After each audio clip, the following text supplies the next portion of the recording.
Kari Weaver of One of the Kind Art Gallery, we are so excited to talk to you about what does it take for an artist to get into a gallery today.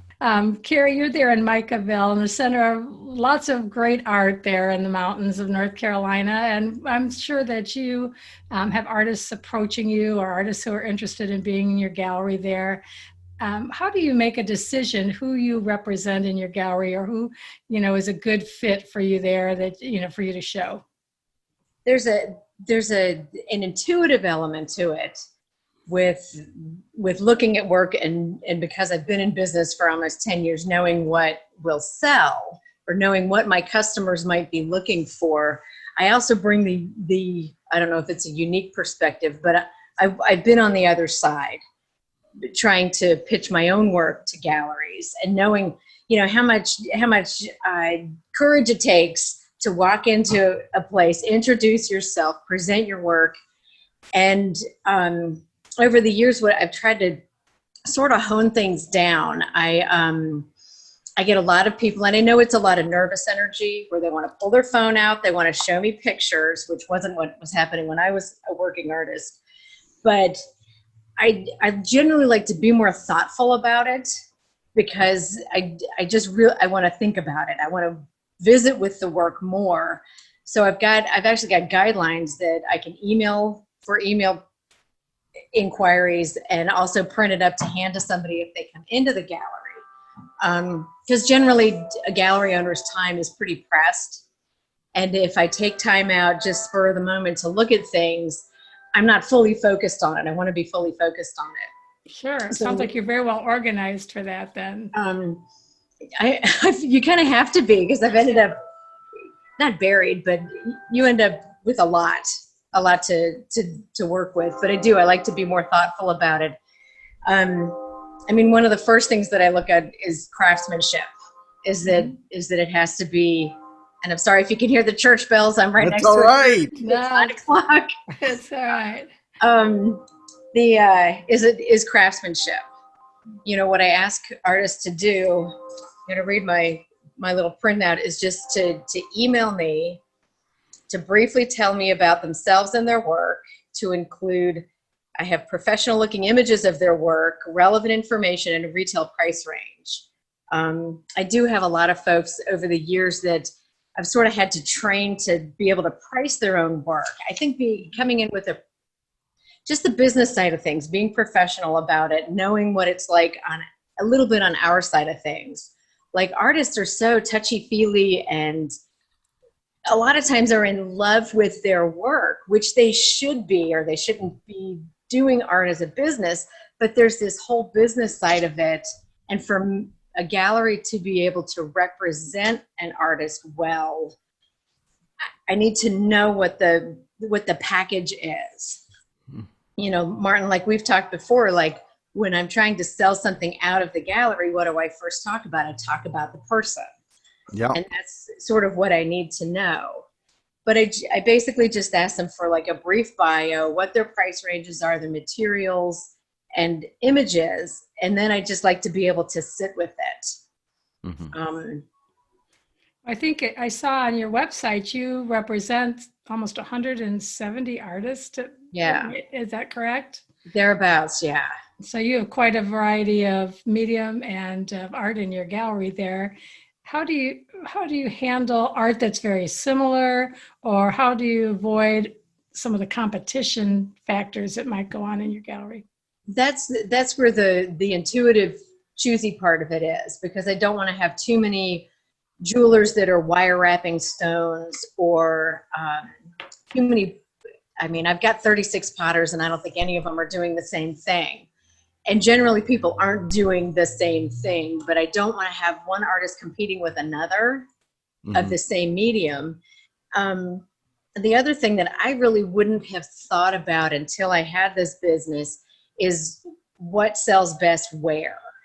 Mm-hmm. When I was making work, it was more art, pottery. I wouldn't even call it pottery. It was ceramic art. It was clay art that never sold well here the whole time that I've owned this place. Mm-hmm. because it's not what my customer base is looking for. And that's important. I think, just where the artist is pitching. I keep using pitching. My husband's a musician, so we pitch him, and I don't know how else to think of it. So artists really need to do their research in terms of making sure their work is a good fit for the galleries that they're approaching, and make sure that the customer base there is appropriate to their work. Right. You could do a walkthrough of a gallery before you even talk to an owner and just see what other sort of work is there. Mm-hmm. To see if yours is maybe a good fit with the work and also different from what's already there. Now, do your artists show at multiple galleries? How do you handle that? Because of my location, I don't really worry too much about, you can't have your work at another gallery within so many miles, because the closest gallery would be the Art Council galleries are about 5 miles away, which it's far enough. Mm-hmm. I get a lot of drive-by people. I get a lot of people just happening upon the gallery. More so than, I do get repeat people, but more so than like a collector that would go to a higher end art gallery. Mm-hmm. Well, you're in a high area of tourist traffic as well. So you have people that are visiting the area that have come across you, and you've done such a good job marketing your gallery and being found out there that I'm sure that they stop by. So that's very helpful. Any other advice that you would give to an artist who would come to a gallery and hope to be represented? I think just having a body of work ready to show, mm-hmm. Instead of samples and this is what I'm working on, and I'll have things in 6 weeks after my next firing, that sort of thing. Have the body of work ready. I don't need a CV, but have a basic resume ready. Where did you study? What are your influences? Just almost the way that you would go in looking for a job, maybe. And a lot of it is done on the internet. And I've gotten very polite inquiries, and I've gotten some that are, people would just load my email with a bunch of images with no information about them, no idea what the medium is, the sizes, especially in email pictures, the size of the work is important. I'm a pretty organized person, and it's not that I'm methodical about art because that's such a heart thing, but to be able to sell it, I've got to, okay, your heart and your head, I've got to have the head side of it. Mm-hmm. How important is it for you to have artists in your gallery who bring their own customers and following with them to you as a gallerist? That's not at all anything that I even ask about. Mm-hmm. I figure I've got my own pretty good customer base. Artists are not good at marketing themselves. So, with all of the help we try to give them, they're not great at that. So they seem to be much more reserved, is how I've noticed artists are. Probably more reflective and more thoughtful about their work and their passion. And almost apologetic. I know I used to be when I was talking about my own work. I'm seeing what maybe I didn't like about this piece, or instead of celebrating the good things that it is. So that's what my job is as a gallery owner and an art seller, is to bypass that part of things, because it isn't as glaring as a lot of artists will think. So you would encourage artists then to be more confident and more proactive in selling themselves, I guess. As far as that goes.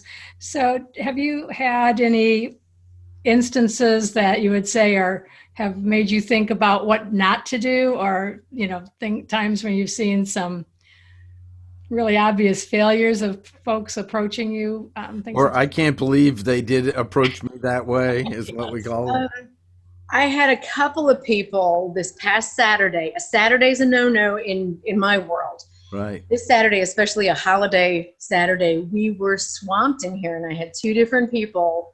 One approached me, one approached my manager, and be aware of what's going on in the place. Don't show up without an appointment. My I borrowed this from a place in Texas where it says, please don't show up. Where is it for a show and tell? Don't bring work in for a show and tell without an appointment. Mm-hmm. Don't disparage another artist's work that's in here.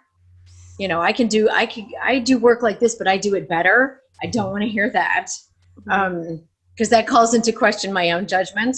Certainly. And my own knowledge about the work. And accept no as an answer. If it's not a good fit, it doesn't mean that the work isn't good. It just means it's not a good fit for this gallery. And I generally, if I don't think something is a good fit, maybe the prices are higher than what I normally sell, I'll let the artist know that and maybe direct them to other galleries. Mm-hmm. Telling them that I don't know if those other galleries are accepting new artists. That's another way to approach it. Is the first thing that you should ask is, are you accepting new artists? Mm-hmm. Great. That's a good question to think about. I'd love to know a little bit about your advice for artists and pricing from your perspective. Oh boy. I know that's tough. It is, and it's potteries. The potters are pretty good at it, I think, because we have so much up here, and there's a general price that people are going to pay for a mug or a bowl or something like that. I think when people try to nitpick it down to the hours that they've put in, or the cost of their materials, you're never going to make a good hourly wage. Mm-hmm. It's about if you micromanage it down to that, it's basically the best price that a piece will sell for, which I know is completely vague. But if for example, you love a piece more, if you love the glaze on this piece more than another piece, then price that one higher. Mm-hmm. If when you do your breakdown with the the commission that you pay to the gallery, if that dollar amount you're not going to be satisfied with, then price it higher. Mm-hmm. I try to guide people, but I ultimately want it to be their decision what something is priced for. And they generally price their things either way too low or way too high. If they're not sure. And I'm not shy about saying we can put this price on that, but if it sells too fast, we should bump it up.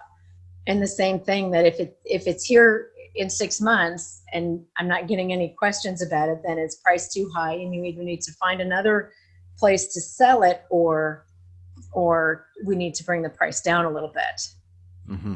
So again, artists, if they do some research and look through the galleries and see what the pricing looks like, that could be helpful to them to see, how to compare their work and to the pricing of others, perhaps, then. Right.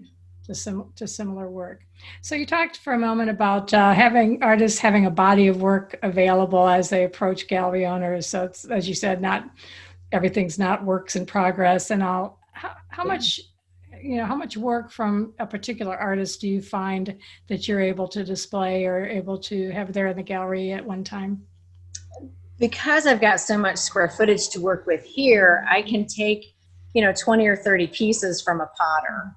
Mm-hmm. or 20 or 30 from a jeweler. It runs about that. I mean, bigger sellers, ones who have been here a while and that seem to just sell a lot, can have up to maybe 70 pieces here. Wow. But that isn't, that's a lot for somebody to just bring to me not knowing if it's going to sell. Mm-hmm. Because they've got their own time and materials invested in it. But I think at least a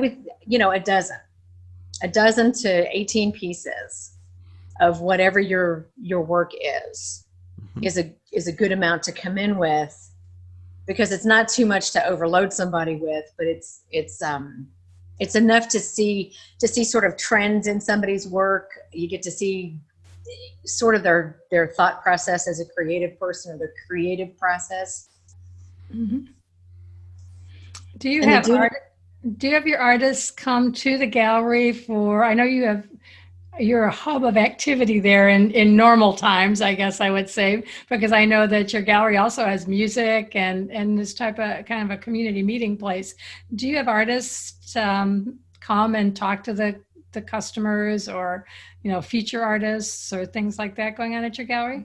We have in the past during events. We've got 3 big events that generally happen every year, and I just talk like it's a normal year. And Art Hop would be happening next month, and I'd probably have 2 or 3 demonstrating artists. Mhm. I mean, some years people have been real quiet about it, but I generally try to get the people that are going to talk. There's a painter in Lenore who, I don't have his work in here anymore, but he's an absolute dynamic person. And we put him on the porch, and he set up all of his work, and he talked to people coming up, and he's got his own retail space now in Lenore. And he's a fireball, and he's just fun. And that's just brings a different energy. And you get to see that, some artists are just happy to go back into their little studio, and that's where they're going to work, and that's fine. But other people, they want to get out and talk to the public, but it's a different different energy than like doing a show, doing a craft fair or an art show where you're sitting in a booth. And this just it's a different energy when you can, it doesn't cost you anything. You don't have to like set up a 10 by 10 booth full of your own work and watch all the people pass by. You just, that's kind of fun. But we don't do like formal talks necessarily. But one other way that an artist might increase their value to a gallery then would be able to really discuss their work or interact with customers, or really work on some of those communication skills to express their passion and their right. And that can start with being able to write an artist statement or a bio, and could go all the way to making an artist video. Which we love. I'd love them too. I think I've got, anyway. But yeah, being able to talk about your work, being at least a little bit articulate, just brings a little bit of yourself. Well, I know you've had your gallery, there for, as you said, about 10 years now. 10 years now, is that correct? Almost, yeah. Almost 10 years.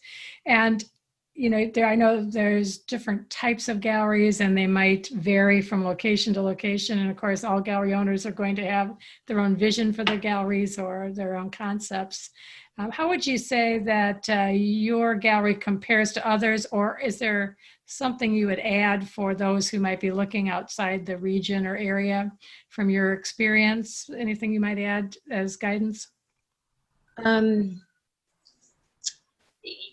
I mean, what I've sort of developed into over the years is I want the art to be accessible to everybody.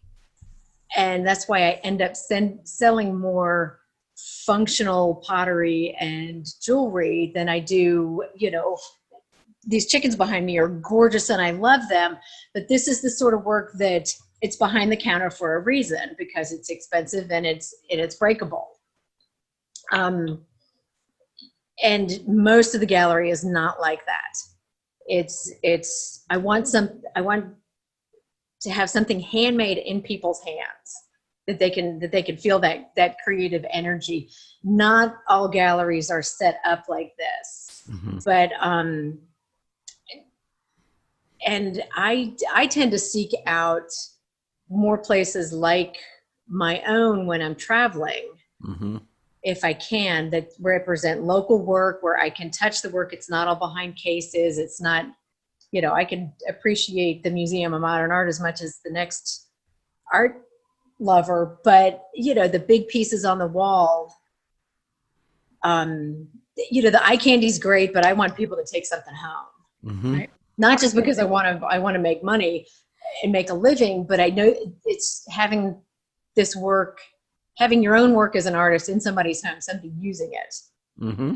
Right. And you want art that's accessible to folks, as you said. So yeah, so that's great. Well, I like those chickens behind you. I love these chickens. That's Bernstein glass. Ah, beautiful. So I, really appreciate all that you've said for us, and all that you've shared. Martin, did you have anything else that you wanted to add? I just want to ask, my favorite question is, if I came with 18 pieces of art and I had a nice diversity, maybe of pricing, so that there was something someone could take home easily, something that would be more showcase, and then something possibly higher in. And I said, I have a following of hundreds of people. I love to bring that with you. Would that be helpful too? Yeah, to have the following, to add to email lists and Yeah. and that sort of thing. Yeah, I mean that you'd have to email me first for an appointment though. Right. I get it. I understand. Don't I just show up. understand. Yeah, but that's our experience of many art galleries. Is they're busy. They have to. They also have to pay the mortgage, pay the lights, and everything else, and they have to manage people coming in and understanding their world. Is our experience of talking with many of them. And some of the things you brought up that we encourage is find out what their process is and execute it. It's not like, I'm impressed because this job person was so persistent they wedged themselves in the door. You really want, you're a smaller business and you set up guidelines and you want to see if someone can at least dot those I's coming in. And that's, to me, one of your tests of, can you work with them? Right. I remember not completely related, but Angus Barn in Raleigh, the most important person of evaluating someone for the job is the woman who sits at the front desk. When you walk up, the people applying for the application don't know. She writes down their name and puts a vote right there. So if they come up and they're mean to her, it stops there. Well, you have to have a screening process. You have to have something that slows it down. And if they're willing to come in, look around, and then say, look, I'd like to find out your process to apply as an artist. I'm sure you wouldn't mind that. You go, it's on the website. You'll find it. Thanks. Yeah, my staff definitely, if they get a really good impression or a really bad impression about somebody, they pass that on. Yeah. So it's all part of understanding what's the right fit. And I just talked with a friend that's an artist of many years, and he really does just very specific drawings for people. Contract is a lot of it. And he's like, nothing worse than being in the wrong gallery, for the artist or the gallery. So I think this is an important piece, is what's the right fit for you as an artist, and learning that as well. Right. I didn't know that when I was a working artist trying to look at galleries. I thought I'd ask one more question of you, Kari. You were very thoughtful in how you, as you said, as you're introduced to the artist and their work, you kind of like to let it percolate and for you to get to know and better understand their work. How important is an online presence to you, being able to go and find where they are online, or perhaps seeing their digital portfolio and all? Do you find that helpful to you as you get to know the artists? Not necessarily. I mean, clearly it's helpful now as I'm trying to market things online. But my best-selling painter has no cell phone, no email, no computer. He's just an old hippie who likes to paint. And he's a lovely guy. I consider him like a brother, but just, the tiny story, he wanted me to help him design business cards. So we did, and I put him on the website. I said, well, pick a template out, just scroll through. And he looked at the computer mouse like he had no idea what it was. And you know what, if the work is good enough, and that's just out of their element and they don't have somebody to help them, I'll help them. I'm okay doing that. I've got a couple of painters like that. Mm-hmm. Well, it sounds like you clicked people-wise with them too, which is always a good thing in terms of being able to work together through that. Yeah. Well, great. Well, I appreciate, again, all of the information and expertise you've brought to us. I know it'll be very helpful to artists as we share that with them. And I look forward to coming and visiting you at your gallery. Yeah, it's a fun. wonderful place. I know Martin's been there. I have not, and I look forward to that. Martin, any more from you? No, this was excellent. Thanks so much. Thanks for your time, and I look forward to coming back. You have such a wonderful place with so much heart went into the selection and creativity. I mean, I'll just go, oh, how did they make that out of that? Or, something like that. When you go around, it's like, never thought of putting that together for art. That looks pretty good. That's neat. So there's just so much visual candy there. There's a lot. Boy, and what I think is important is you've set up that store so there's something of accessible for everyone who comes in, from someone who wants some main piece for the center of their living room down to just something affordable. They can go, wow, I've got a little piece of something when I came to town. And I'm in pricing, our class on pricing with art, we like this, we call it the 3-tier process, and you've got it represented in that store. So thanks again for your time. This was excellent. We wish you the best. We know you're bringing lots of pleasure to folks through the work at your gallery there. And again, we wish you the best. Thanks, Kari. Thank you. Have a great day. You too.